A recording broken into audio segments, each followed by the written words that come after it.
అయితే మనం చాలా అబ్జర్వ్ చేస్తున్నాము. మేము సిబిఐ ముంబై పోలీస్ అని చెప్పేసి యూనిఫామ్ వేసుకొని ఎస్ఐ లాగా సిఐ లాగా వాళ్ళు వీడియో కాల్ చేసి చాలా మంది ప్రజలకి మోసం చేస్తూ ఉన్నారు. ఏ విధంగా అంటే మేము పోలీసులమే మీ పిల్లగాన్ని మా కస్టడీలో పట్టుకొచ్చినాము, మా కస్టడీలో ఉన్నాడు, మీరు ఇంత అమౌంట్ ఇస్తే మేము వదిలిపెడతామని చెప్పేసి చెప్తారు. అప్పుడు ఏం చేస్తారు మీరు? అది నిజమని అనుకొని భయపడి వాళ్ళకి అమౌంట్ వేసేస్తారు. ఇది జాగ్రత్తగా గమనించండి. ఎవ్వరు కూడా ఏ పోలీసు వాళ్ళు కూడా కాల్ చేసి వీడియో కాల్ చేసి ఇంత అమౌంట్ వేయండి, మీ పిల్లగాడు మా కస్టడీలో ఉన్నాడు అని చెప్పేసి ఎవరు చెప్పరు. ఏదో కన్నాము, పెంచుతున్నాం, సెట్టి పెడుతున్నాం, చదివిస్తున్నాం అంటే కాదు, అవునా కదా? ఒకవేళ ఏదైనా జరగని సంఘటన జరిగిందనుకో ఎవరు బాధపడతారు? మనమే బాధపడతాం. ఆడపిల్లకే జాగ్రత్త చెప్పుకున్నాం, మగపిల్లలకు కూడా జాగ్రత్త చేయాలి. నువ్వు బయటికి వెళ్తున్నావు బెట, ఏ ఆడపిల్లల జోలికి వెళ్ళకు. ఒకవేళ నువ్వు మైనర్ ఉన్న ఆడపిల్లల జోలికి వెళ్తే వాళ్ళు కేసు పెడతారు, పోక్సో కేసు అవుతుంది.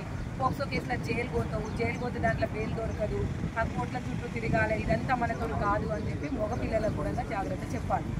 ఆడపిల్లలకే చెప్పుడు కాదు, ఇప్పుడు మగపిల్లలకు కూడా చెప్పాలి. తెలియక మాట్లాడతారు. వాళ్ళ ముందటోళ్ళు వాళ్ళ ఆలోచనలు ఎట్లుంటాయో మనకు తెలియదు. కొందరు పైసా కోసం చేస్తారు, కొందరు వాళ్ళ అవసరాల కోసం చేస్తారు.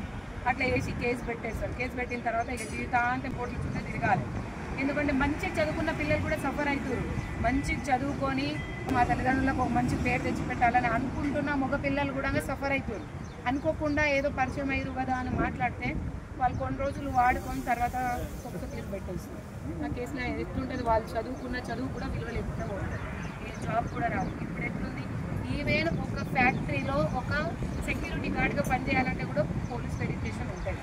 అది లేకుండా సెక్రటరీ జాబ్లో తీసుకోవాలి. కాబట్టి ఇవన్నీ దృష్టిలో పెట్టుకొని మీరందరూ సుభిక్షంగా ఉండాలి.